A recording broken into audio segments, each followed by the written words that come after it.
do you realize the NX500 versus 450 comparison based on reliability alone is missing an important point? After riding them back to back here in sunny Florida this summer, I realized the real question isn't which one's the safer financial bet, it is which one speaks to you as a rider. So I put my Honda reliability bias on the back burner and meticulously observed their riding character, strengths, and weaknesses. So by the end of the video, you can decide which one actually fits you like your favorite pair of jeans or shorts if you're in Florida. When it comes to touring capability, both handle highway speeds just fine. However, the difference is how they do it.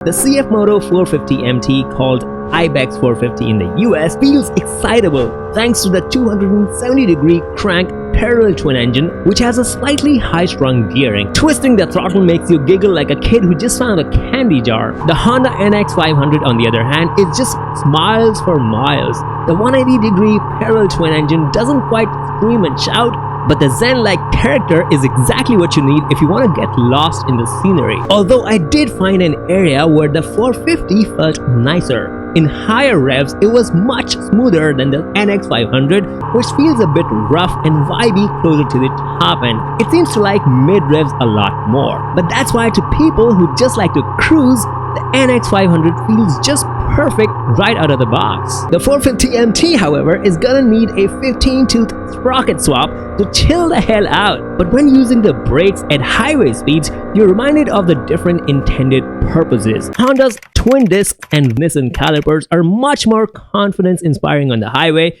than the CFMoto's single disc and most likely organic brake pads, which would make sense when you go off-road. But when I got back in town, the internet chatter did not exactly match the reality. Like, I was expecting the 450MT's snatchy throttle to jump out as a major contrast to Honda's so-called butter smoothness, but objectively, it's not such a dramatic story. Honda has a very slight jerk in first gear, while the 450MT's slight snatch at the initial twist is a little more noticeable, and that's all there is to it. Neither is bad enough to be a deal breaker. Plus, one would easily develop a muscle memory for it after a few hundred miles. But if you ever got stuck in stop-go traffic, Honda's light clutch pull is going to be a lifesaver. And even though I don't yet have access to test the bikes off-road for days on end, what I could gather from reviewers I trust is that both bikes have their strengths and weaknesses off the tarmac. In fast, aggressive stuff, the CFMoto is more capable thanks to a longer travel suspension and larger wheels. That switchable rear ABS adds to the fun potential,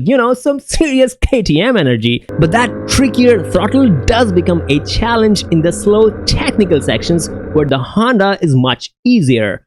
NX500's predictable power delivery makes green trails, gravel, and fire roads very enjoyable. Push the Honda harder and the shorter suspension travel, cast 19-inch wheels, and lower ground clearance will become the limiting factors. I'm pretty sure a skilled rider could make it work, but it won't be fun for most of us normies. However, when you start comparing ergonomics and comfort, the Honda wins in a few areas, but the Ibex has sparkles you cannot ignore. NX500's natural riding position feels much nicer than the 450MT's weird bend in the knee, but the taller seat with no adjustability can be a turnoff for anyone shorter than Tom Cruise. I did not notice the 3 kilos or about 6 pounds weight difference, but the Honda does have much better seat padding that'll be comfy for miles. However, when it comes to suspension, the story flips on its head. It's the CFMoto that felt remarkably sure-footed. Despite a 21-inch front wheel, throwing it into turns was unexpectedly confidence-inspiring on those knobby tires. I'm shocked at how they managed to pull that off. Compare that with the NX500's suspension that has a confused setup. The front felt pretty sporty, but the rear felt really vague, especially mid-turn. I had no feedback whatsoever of what's going on with my rear tire grip. Dunlops are not my favorite tires, but I couldn't believe they would be so mediocre even on smooth tarmac. No doubt switching to a set of Michelins or Pirellis is the first thing I'd do to the Honda. And even though overall the Honda would still manage to be more comfortable for a relaxed pace, the non-adjustable windshield will interrupt your comfort if you go over 75. 450MT does have an adjustable windshield, but honestly, I'm yet to find a stock windshield that just works out of the box. And I've ridden a lot of touring bikes, including the expensive ones. They seem to have some nexus or something with aftermarket windshield makers. Speaking of aftermarket, let me show you the noise-making potential of these bad boys.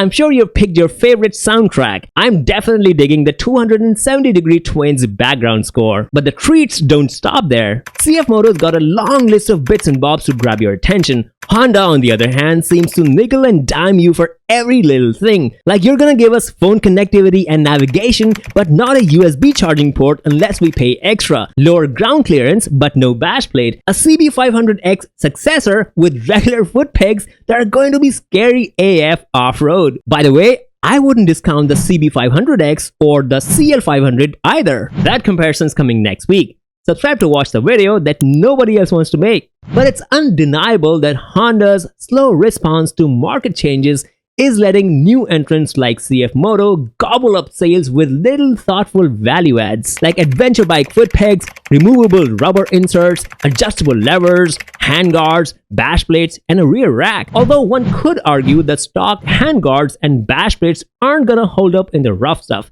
So there's the element of stock cheapness on both bikes. Neither LED headlights holds up when you really need it, and at least in the US, neither get a center stand. But then maybe they're giving us an opportunity to go shop for parts and accessory and make it truly ours. I'm gonna link a bunch of aftermarket options for you to go indulge yourself. But even before those upgrades, at the surface level, the CFMoto seems to have an attractive price point compared to the Honda. But I like to dig deeper. And where the 450MT gets you is in the running cost, because the chick's got a drinking problem and she's high maintenance. And sure, you need to manage your sugar levels and recycle water frequently, so maybe you don't mind the frequent fuel stops, but there isn't a way around the frequent service intervals. And even if you are mechanically inclined, it's a chore that's way more frequent than we're used to with modern bikes now. By the way, 24,000-mile valve check intervals also seem a bit too optimistic, irrespective of the frequent oil changes. But it is in the context of all this that I dove into the real-world experiences of owners in forums across the globe. Honda forums show occasional dealer quirks like over or under torque parts, mid-rev vibrations that mechanics completely ignored, or the need for frequent chain adjustments. From my experience with 3 Hondas, they don't seem to be as much of Honda reliability issues as they are individual dealership problems. Ask me how I know. CFMoto forums, on the other hand, have some interesting stories from 2024 when they were initially launched in Australia. A jerky throttle was on top of that list. Owners initially got aftermarket tunes before CFMoto came up with a factory throttle map that could be pushed over the air. As mentioned earlier, the bike I tested had a noticeable throttle character, but not as bad as they described in the teasing phase. I would consider it largely resolved, much like the subframe issue with early batches that had water collecting in the lower frame. The newer ones have drainage holes now, and that's my unbiased analysis of how the two bikes compare. If the Honda speaks to you,